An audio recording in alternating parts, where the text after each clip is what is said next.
তোমরা যারা এসএসসি 2026 পরীক্ষা দিয়েছো তোমাদের রেজাল্টে এবার পাশে হার কেন বাড়বে? তোমরা অনেক জায়গায় দেখছো যে পাশে হার তোমাদের এবার বাড়বে, কেনই বা বাড়বে, এই পিছনে কারণগুলো কি? দেখো, তোমাদের এসএসসি পরীক্ষার রেজাল্ট 2026 এসএসসি 2026 তোমাদের গত বছরের তুলনায় এবার পাশে হারটা বাড়বে, যেটা তোমরা অনেক জায়গায় দেখেছো।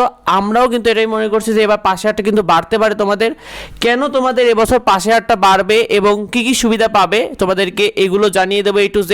তাই পুরো বিষয়টা তোমার জন্য অবশ্যই জরুরি। দেখো, তোমাদের এসএসসি পরীক্ষা 2026 তোমরা কি কি সুবিধা পাবে।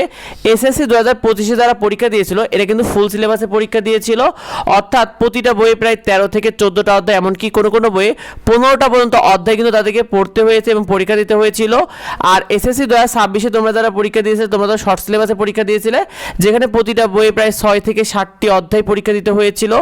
তবে তোমরা কিন্তু 1 বছর সময় পেয়েছিলে, যেখানে কিন্তু 25 ব্যাচের পরীক্ষার্থীরা 2 বছর সময় পেয়েছিল। তবে বলা যায় যে তোমরা 1 বছর সময় পেলেও পরীক্ষার আগে যে রিভিশন, সেক্ষেত্রে তোমাদের কিন্তু রিভিশনটা অনেকটা পরিপূর্ণ হয়েছিল।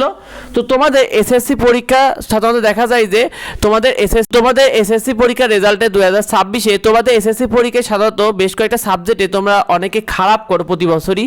বিশেষ করে সেই সাবজেক্টগুলো হলো ইংরেজি প্রথম পত্র, ইংরেজি দ্বিতীয় পত্র, গণিতে, তারপরে যারা সায়েন্সে রয়েছে তারা পদার্থ রসায়নে অনেকে খারাপ করে ফেলে, আবার যারা কমার্সে রয়েছে তারা হিসাব বিজ্ঞান অনেকে খারাপ করে, আর তোমরা যারা বাণিজ্য এবং মানবিকে রয়েছে বিশেষ করে কমার্স এবং আর্টসে তোমরা কিন্তু অনেকে বিজ্ঞানী খারাপ করে ফেলো।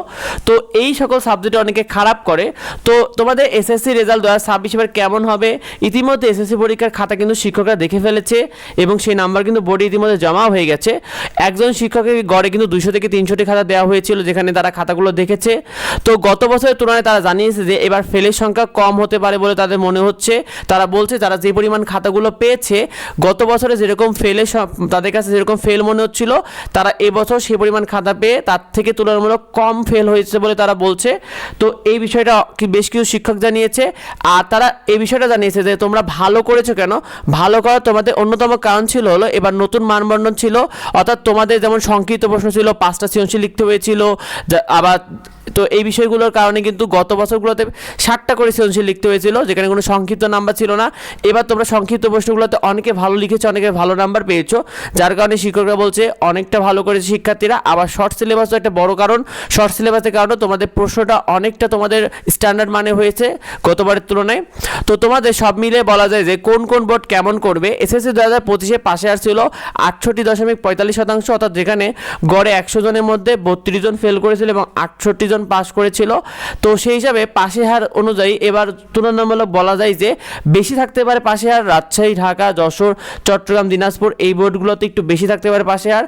আর কিছুটা কম থাকতে পারে বরিশাল, সিলেট, কুমিল্লা, ময়মনসিংহ, এগুলো কিছুটা কম থাকতে পারে। তবে বোর্ড থেকে এখনও কিছু জানায়নি যে তোমাদের কেমন হতে পারে। তো তোমাদেরকে A to Z আমরা যাবতীয় আপডেট আসা মাত্র জানিয়ে দেবো, সেগুলো পেতে অবশ্যই যুক্ত হয়ে দাও। তোমাদের কলেজ ভর্তি সহ যাবতীয় আপডেট, নিয়মিত আপডেটগুলো পেতে আমাদের এডুবঙ্গ ইউটিউব চ্যানেলকে সাবস্ক্রাইব করে রেখো, এডুবঙ্গ ফেসবুক পেজকে ফলো দিয়ে রেখো, আর এই ভিডিওটা বন্ধুদের মধ্যে শেয়ার করে দাও যাতে অন্যরা এই বিষয়গুলো জানতে পারে। দেখা হয় পরবর্তী ভিডিওতে। ধন্যবাদ সবাইকে।